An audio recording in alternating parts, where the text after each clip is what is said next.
بسم اللہ الرحمن الرحیم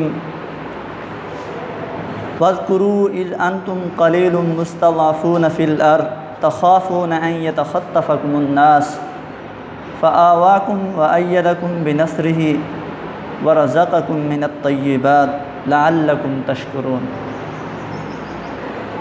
آج کے اس لیکچر میں اللہ تبارک و تعالی مسلمانوں کی حالت کو بیان فرما رہے ہیں کہ مسلمانوں کی مکہ کے اندر کیا حالت تھی، کیا پوزیشن تھی۔ فرمایا وَاذْكُرُوا اِذْ أَنْتُمْ قَلِيلٌ مُسْتَضْعَفُونَ فِي الْأَرْضِ، تم اس وقت کو یاد کرو جب تم مکہ کی زمین میں قلیل اور کمزور سمجھے جاتے تھے۔ مستضعفون فی الارض، الارض ویسے زمین ہے لیکن مراد یہاں مکہ کی سرزمین ہے۔ یہ اوائل اسلام کا بیان ہے، شروع اسلام کے اندر مسلمانوں کی حالت کیا تھی۔ فرمایا تم کمزور سمجھے جاتے تھے، عذرو تعداد کے، طاقت کے، اسلحہ کے، ہر لحاظ سے تم کمزور تھے، اور تمہاری پوزیشن یہ تھی تخافون، تم ڈرتے تھے، ان یتخطفکم الناس، لوگ تم کو اچک نہ لیں۔ فآواکم، اب یہاں سے احسان کا بیان ہے کہ اللہ تعالیٰ نے مسلمانوں کے اوپر جو احسان کیا وہ کیا تھا۔ پہلے ان کی حالت کو بیان کیا، فرمایا مومنو تم اپنی پوزیشن کو دیکھو، تم کس حالت میں تھے، کس پوزیشن میں تھے۔ فرمایا ایک وہ وقت تھا اذ انتم قلیل، جب تم تعداد میں تھوڑے تھے، مستضعفون فی الارض، مکہ کی سرزمین پہ تم قلیل اور کمزور سمجھے جاتے تھے۔ تخافون ان یتخطفکم الناس، تخافون تم ڈرتے تھے، کس بات سے ڈرتے تھے؟ ان یتخطفکم الناس، لوگ تم کو اڑا نہ لے جائیں، لوگ تم کو اچک نہ لیں۔ پھر فآواکم، ہم نے تم کو ٹھکانہ دیا، یعنی اللہ تعالیٰ نے جس وقت مسلمانوں کی حالت انتہائی خستہ تھی، مکہ کی سرزمین پہ یہ کمزور اور قلیل سمجھے جاتے تھے، اور مکہ کی سرزمین مسلمانوں کے اوپر تنگ کر دی گئی تھی اور صحابہ کو شہید کر دیا جاتا تھا، تو اس وقت اللہ تعالیٰ نے مسلمانوں کو یہ حکم دیا کہ تم مکہ سے ہجرت کر کے چلے جاؤ، ہجرت کر جاؤ، یا تو حبشہ کی طرف یا مدینہ کی طرف۔ تو مسلمانوں نے پہل کچھ حبشہ کی طرف بھی ہجرت کی تھی، لیکن اکثریت نے مدینہ منورہ کی طرف ہجرت کی، جیسا کہ جناب نبی کریم صلی اللہ علیہ وسلم نے مدینہ کی طرف ہجرت کی۔ فرمایا فآواکم، ہم نے تم کو ٹھکانہ دیا، یعنی مدینہ میں ٹھکانہ دیا، حبشہ میں ٹھکانہ دیا۔ وأیدکم بنصرہ، اور میں نے تم کو اپنی مدد کے ذریعے مضبوط کیا۔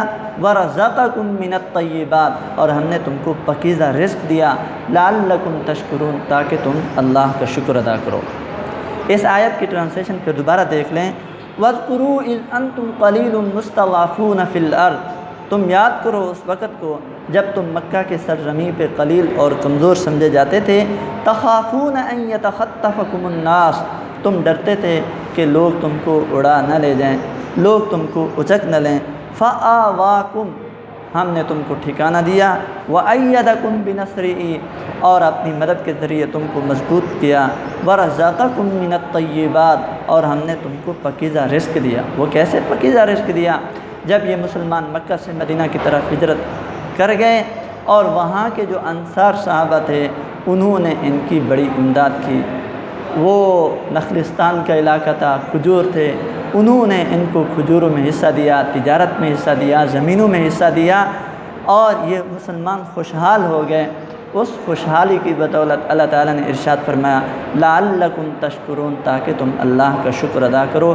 ایک وہ وقت تھا تم انتہائی نحیف اور کمزور تھے، ایک وہ وقت ہے اللہ تعالیٰ نے تمہاری پوزیشن مضبوط کر دی۔ آگے فرمایا یا ایھا الذین آمنوا، اے ایمان والو، لا تخونوا اللہ والرسول، اللہ اور اس کے رسول کی امانتوں میں خیانت نہ کرو۔ وَتَخُونُوا أَمَانَاتِكُمْ، اور نہ ہی تم اپنی امانتوں میں خیانت کرو۔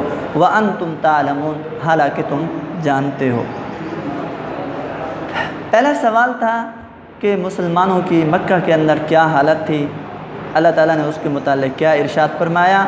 وہ سوال ہم نے نوٹ بھی کیے ہیں کہ مکہ میں مسلمانوں کی کیا حالت تھی وہ آپ نے پڑھ لی کہ مسلمان مکہ کی سرزمین پہ انتہائی کمزور اور نحیف تھے اور ڈرتے تھے کہ لوگ ان کو اڑا نہ لے جائیں، اور اللہ تعالیٰ نے ان کو مضبوط کیا۔ اور یا ایھا الذین آمنوا لا تخونوا اللہ والرسول وتخونوا اماناتکم کے اندر ایک سوال بھی بنتا ہے۔ سوال یہ ہے کہ خیانت سے کیا مراد ہے؟ یہاں خیانت سے دو قسم کی خیانت مراد ہے۔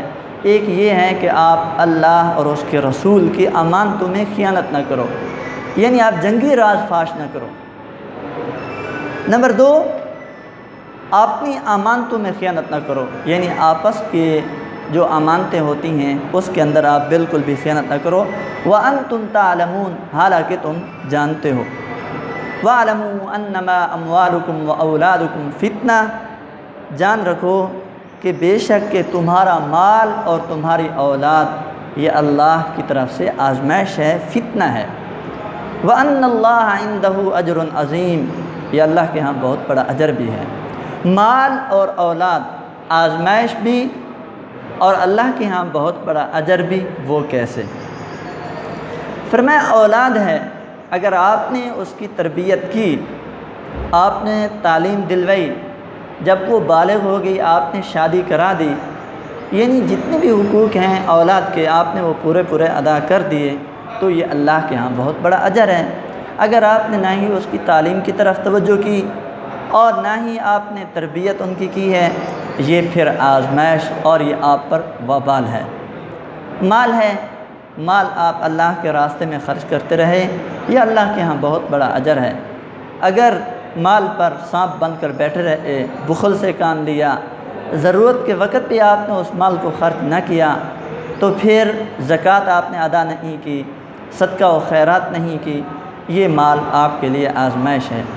اگر آپ اللہ کے راستے میں صحیح آپ ادا کرتے رہے، صاحب نصاب ہیں، تو آپ نے مال کی زکوٰۃ ادا کی، فرمایا وَأَنَّ اللَّهَ عِندَهُ أَجْرٌ عَظِيمٌ، یہ اللہ کے ہاں بہت بڑا اجر ہے۔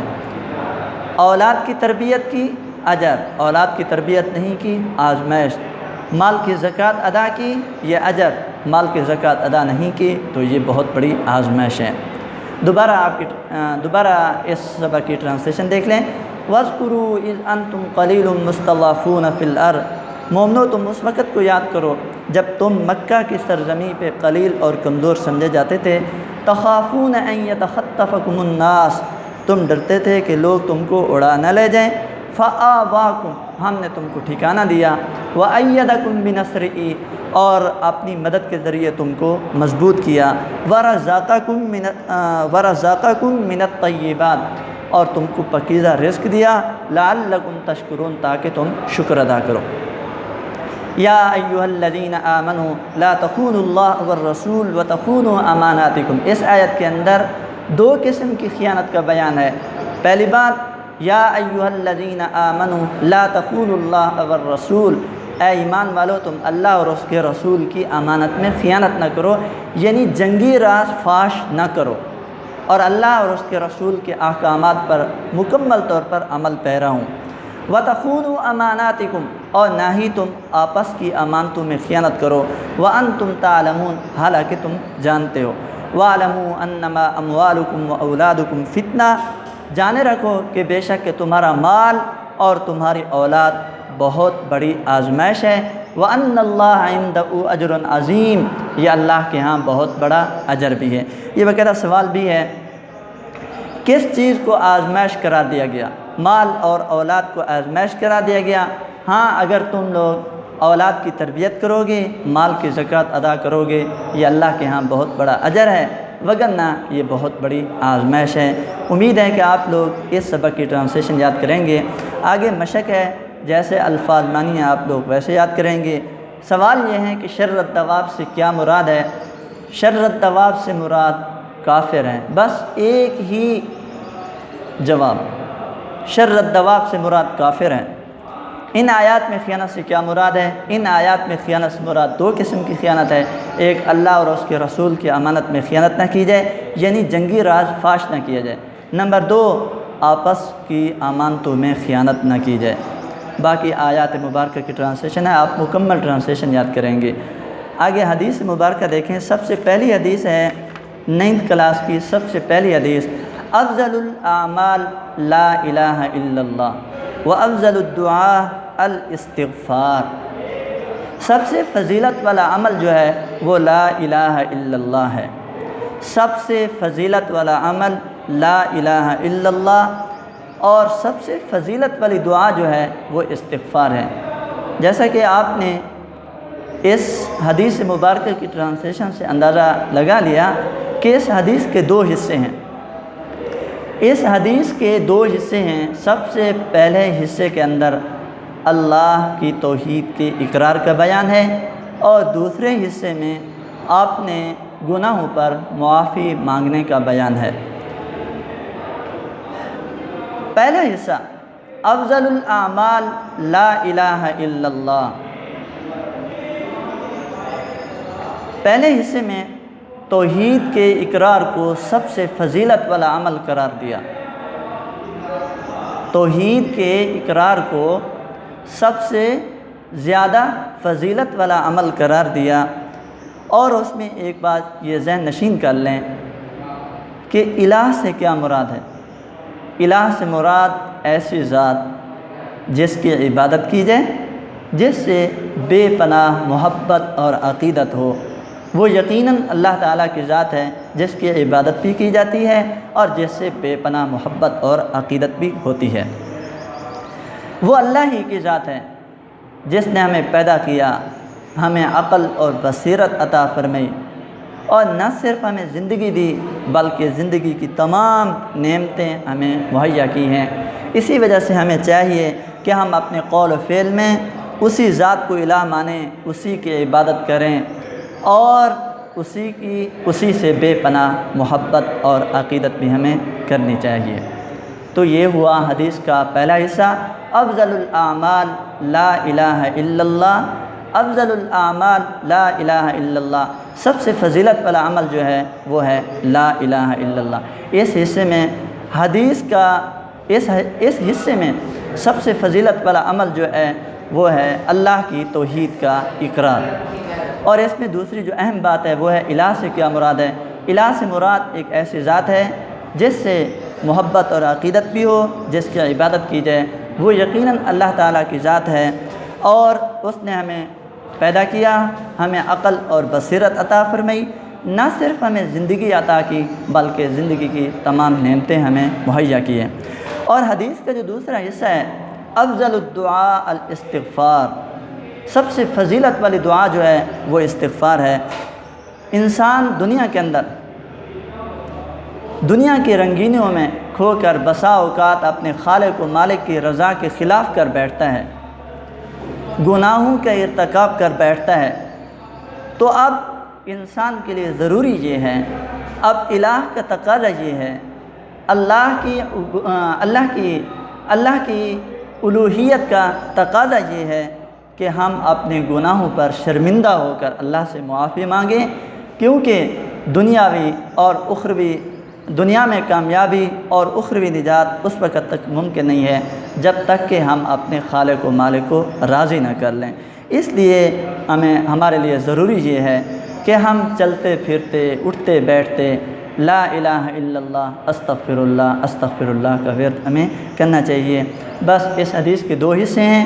پہلے حصے کے اندر اللہ کی توحید کا اقرار ہے، اس میں الہ سے کیا مراد ہے۔ الہ سے مراد ایسی ذات ہے جس کی عبادت کی جائے، جس سے بے پناہ محبت اور عقیدت ہو، وہ اللہ ہی کی ذات ہے جس نے ہمیں عقل اور بصیرت عطا فرمائی، جس نے ہمیں زندگی دی، نہ صرف زندگی بلکہ زندگی کی تمام نعمتیں مہیا کی ہیں۔ اور دوسرا حصہ افضل الدعاء الاستغفار، سب سے فضیلت والی دعا جو ہے وہ ہے استغفار۔ انسان دنیا میں دنیاوی رنگینیوں میں کھو کر اپنے خالق و مالک کی مرضی کے خلاف کر بیٹھتا ہے، گناہوں کا ارتکاب کر بیٹھتا ہے، اس کے لیے ضروری ہے کہ اپنے خالق و مالک کے آگے اپنے گناہوں پر شرمندگی کا اظہار کرے، پکی سچی توبہ کرے، کیونکہ اخروی نجات اس وقت تک ممکن نہیں ہے جب تک کہ ہم اپنے خالق و مالک کو راضی نہ کر لیں۔ امید ہے کہ آپ لوگ اس حدیث مبارکہ کو بھی اچھے طریقے سے یاد کریں گے، اس کی ٹرانسلیشن اور جیسے اس کی تشریح کتاب کے اندر لکھے ہوئے ہیں آپ ویسے ہی یاد کریں گے۔ والسلام علیکم۔